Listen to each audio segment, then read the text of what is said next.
রাসূল ডাকতেছেন, সাহাবীরা রে, আমার এই শহীদদেরকে দাফন করে দাও। শর্ত হলো গোসল দিও না, রক্তমাখা জামা কাপড়গুলো পাল্টাইও না, এই রক্তমাখা জামা সহ দাফন করে দাও। হাসরের ময়দানে আমি নবী এই শহীদগুলো লইয়া আল্লাহর আরশের কিনারে যাইয়া দাঁড়াবো, দেখাবো আমার উম্মতের মতো কেউ নিয়ে আল্লাহকে পাওয়ার জন্য এইভাবে কষ্ট করেছে। এবার দাফনের কাজ শুরু হলে কিতাব লেখে 69 জনের দাফন শেষ। 70-এর মাথায় আসওয়াদ দূরে পড়ে আছে। আমার নবী 2 কদম সামনে গিয়ে দেখে আসওয়াদ নতুন তরবারি হাতে চিত হয়ে পড়ে আছে, শহীদ হয়ে গেছে। আমার নবী ডাকে, রে আসওয়াদ, মদিনার হুর বিয়ে করতে পাঠাইছিলাম, মদিনার হুর বিয়ে করলি না, যুদ্ধের ময়দানে জীবন দিয়ে বিদায় হলে।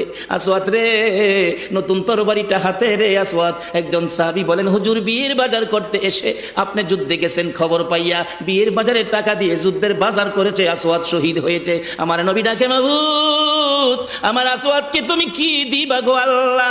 মদিনার হুর নিল না, রাসূলের পক্ষ নিয়ে জীবন দিয়ে দুনিয়ার থেকে বিদায় হলো, আমার আসওয়াদকে তুমি কি দিবা গো আল্লাহ? আসওয়াদের লাশটা ধরে ধরে কবরের দিকে নিয়ে আসতেছে। গোসল লাগবে না, কাফন লাগবে না, শুধু দাফন করে দিবে। আমার নবী আসওয়াদের কবরের পাশে দাঁড়াইয়া মুস্কি মুস্কি হাসতেছেন। সাহাবীরা আরজ করেন, ইয়া রাসূলুল্লাহ, এই কবরের পাশে হাসতেছেন কেন, ব্যাপার কি? আমার নবী বলেন, সাহাবীরা রে, আমি যা দেখি তোমরা তা দেখো না রে। সাহাবীরা, হুজুর কি দেখে হাসছেন জানতে চাই।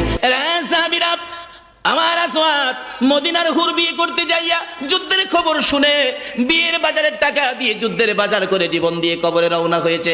আমি নবী আসওয়াদের কবরের পাশে দাঁড়াইয়া দেখি রে, আমার আসওয়াদের কবরে মদিনার হুরের পরিবর্তে আমার আল্লাহ জান্নাতের হুর পাঠাইয়া দিছে। এমন একটা বাজার যদি আমাদের জীবনে হয়ে যায়, আমরা